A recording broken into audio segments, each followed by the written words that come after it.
Hi, how are you? My name is Sue Hogan and I work in the Parent Education Department in the Rotunda Hospital. Today I'm going to talk to you about infant feeding, so Parent Education Class 3. Okay, so I suppose to get started with the value or the benefits of breastfeeding. Benefits for baby, better mouth and teeth formation. So that's just that they're using many more muscles in their mouth and in their jaw to feed, which naturally is going to get everything off to a little bit of a better start.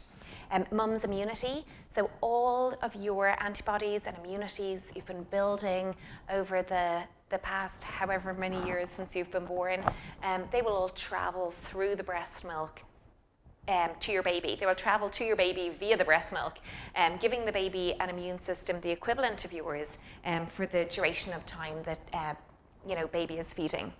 High IQ due to good brain development early in life. So I suppose basically that's just that, a lot of women, they take an omega supplement while they're pregnant, and they take it because we know that good fats are brain food. But what we know about breast milk is that it's naturally really high in good fats. So breast milk is doing, I suppose, the equivalent of the good fats in the breast milk are doing the equivalent of, what this omega supplement would have done while you were pregnant. Unlikely to trigger allergies. So we know that, small babies, it's very unlikely that they will have any allergies to, human milk designed specifically for human babies. And unlikely that they're going to get fewer tummy upsets for exactly the same reason. And also less likely to suffer with constipation. Benefits for mom: reduces the chance of breast and ovarian cancer. And this is, I suppose one strand of thought would be that a lot of breast and ovarian cancers can be triggered by or can thrive on very high estrogen levels. And we know that when you're breastfeeding, your estrogen levels, they just dip a little bit. So I suppose it's a good thing, and this little dip is a good thing if you're in an at-risk category for breast or ovarian cancer. A faster return to pre-pregnancy figure. So we know that when you're breastfeeding, your body produces a hormone called oxytocin. We know from the labour and birth class that oxytocin encourages your womb to contract. So it just means that your womb is going to contract back to to its pre-pregnant state that little bit quicker. And then I suppose it goes without saying, it's free, it promotes bonding, things like that. To squash any myths around breastfeeding. Okay, so food and diet. When I chat to mums at the antenatal classes, they quite often ask about food and diet. Is there any restrictions they should be putting on themselves while they're feeding? And we say, with the exception of alcohol, absolutely none. If anything, it's really good to eat a really varied diet while you're breastfeeding. So, obviously the more fruits and vegetables and different cuts of meat and fish and beans and pulses and grains that you're exposing yourself to, well, the more, I suppose, varied vitamins and minerals and nutrition you're going to be getting. So a varied diet is actually probably the best thing that you can do for you and your baby. Caffeine, so we say no more than 1 to 2 cups of tea or coffee a day. Extra calories, we need an extra 300 to 500 calories a day to fulfill the energy requirements needed to make healthy breast milk for your baby.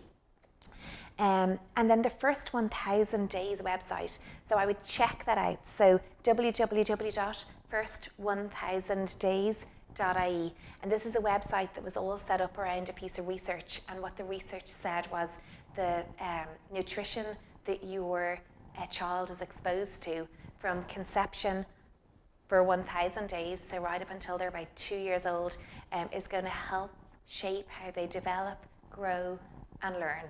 So both physically and mentally.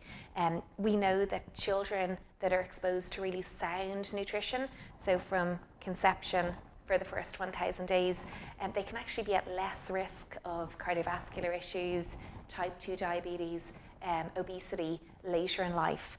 The website go on and have a look. There's some really good recipes there, blogs, lovely information, all blocked into, a block on pregnancy, a block on breastfeeding, and another block on weaning baby as well. So it's really useful.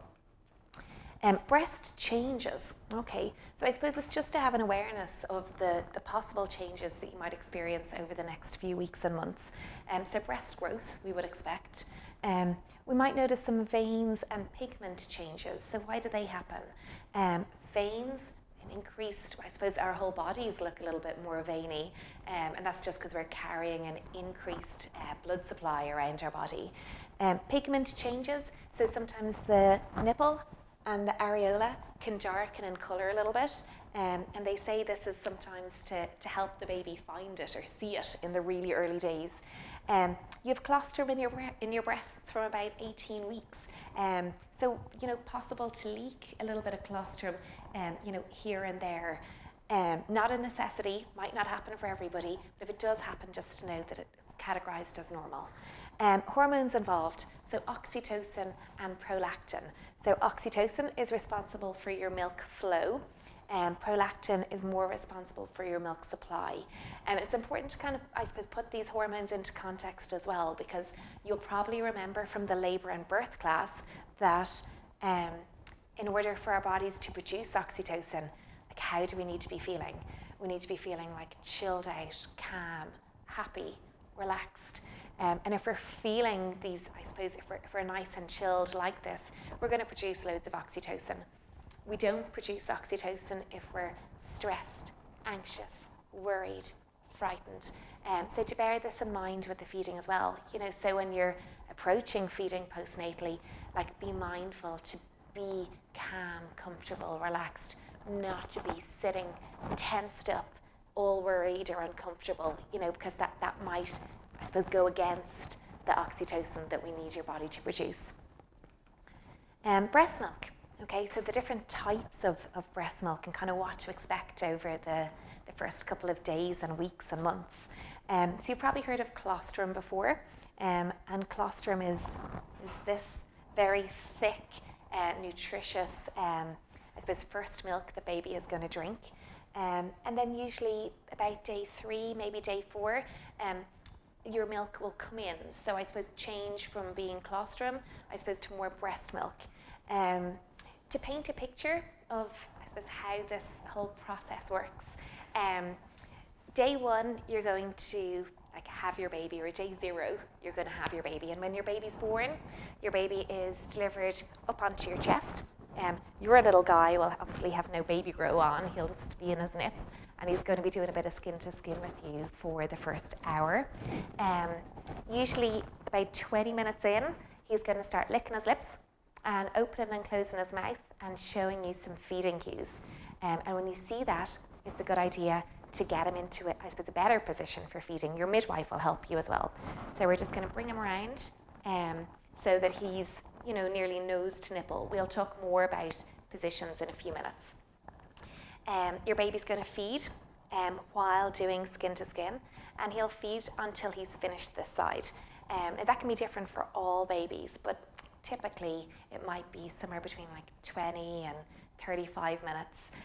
But you'll know he's finished this side, not by the length of time in which he's been feeding for, but more so because he's not looking a bit interested anymore. He might let the nipple fall out of his mouth, you latch him back on again, he lets the nipple slip back out of his mouth again, and he's telling you that the flow has slowed down a little bit on this side, and he's finished on this side. We're not going to put him straight back down to bed because he wasn't telling us he's full. He was only telling us that side was finished. So we always want to offer him the other side, let him feed from this side until he's finished, and then we're going to put him back down to bed. So when he feeds from the second side, he's probably not going to feed for another 20 minutes or 35 minutes or however long it takes him to finish a side. We'll kind of watch and wait and see what happens, but he might have, say, just 10 minutes from that side, for example, and then start looking really full, showing you signs that he's finished feeding, and that's then when we're going to pick him up. We're going to wind him, which I'm going to show you in a few minutes, and then we're going to pop him back down to bed. Okay, he'll sleep, and then he's probably going to wake up. They feed on demand, so he'll probably wake up, could be 2 hours later, could be an hour later, could be 3 hours later, but we'll watch and wait and just see what happens, okay? And when he wakes up, he's probably going to start showing you more feeding cues. So he'll start licking his lips, opening and closing his mouth, and that's him telling you he's hungry, okay? You've probably heard, you might have read, that we always like to get into the habit of finishing sides, you know? So when we offered him this side, he fed until he was finished. Then we offered him this side, and he fed for 10, 15 minutes, but not until this side was finished. So we're always going to start off on the side that he didn't finish last, okay?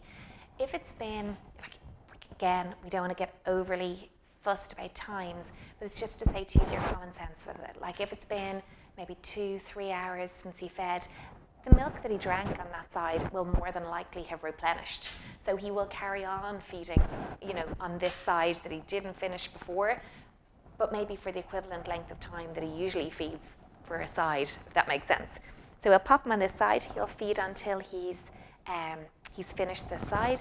He'll show you signs that he's finished, and then what you're going to do is, just like before, offer him the other side, okay? And that's breastfeeding. Like that is the system in which you're going to carry on with, you know, for as long as. You'll notice on a lot of the maternity bras, they have like little ribbons, okay? And the idea there is that you just pop the ribbon on the side that you didn't finish the last time, and that reminds you where to start with the next feed. So I suppose that's the pattern in which it's all going to happen. The different types of milk. Okay, so we'll have colostrum, we have it sitting in our breasts from 18 weeks. Your body knows exactly how much colostrum to make for your baby. So when your baby feeds his first feed, you know, there's the perfect amount of colostrum there for him. In talking about like amounts of colostrum, you can see there, like, you know, the first 2 days, there's only teeny amounts of colostrum. And then obviously as the milk comes in, volumes get a little bit bigger. Okay, but that's okay, that's what we expect. You know, baby feeding on day one, maybe in one feed, he might just feed, you know, 5-7 mils of colostrum. It might take him 35 or 40 minutes to do this, you know, but the tiny amounts of colostrum are, I suppose, really nutritious, full of energy, full of really good fats, full of antibodies and immunities, and all he needs in terms of volume is this tiny amount, because that is the size of his tummy on day one. So it's probably about the size of a small cherry, and will probably hold about 5 to 7 mils. You know, so although the quantity, the volume is small, it's keeping him really satisfied and really full. And as I said, we just feed him on demand. Okay, so whenever he wants it. Breast milk, usually the supply that your body is going to make, it's dictated by the demand on which your baby puts on it. Okay, so I suppose to explain that, the amount of feeding that your baby does, usually in the first day or two, that's what's going to determine how much milk your body's going to make, you know, on day 3 and day 4 when your milk comes in. So, you know, if you have 2 babies, if you're feeding twins, obviously your body's going to make more milk because there's more feeding going on there than if you're feeding one baby. Okay, so the way, I suppose, you know, this was the way it was explained to me, you know, the day the penny dropped when I was a student midwife, but the feeding that your baby will do today is going to influence the supply that your body's going to have tomorrow. Okay, so I suppose, put very simply, it's almost like as if you feed your baby on, you know, for the first 24 hours, on demand, whenever he's hungry. You know that you have plenty of colostrum for your baby, and you know that the colostrum is really nutritious and it's everything that your baby needs. His little tummy is small, it's the size of a small cherry, and every time you feed him, he is feeling very full and sleepy, and he goes back down to bed. On day 2, and Mother Nature designs them intentionally like this. But on day 2, what generally happens is, well, I suppose first of all, your body is thinking, okay, did I have enough milk yesterday to keep my baby happy? And your body's thinking, well, yeah, I did, because he fed every, on demand, might have been every hour and a half, every 3 hours, and he slept well between feeds, and ideally, so did mum.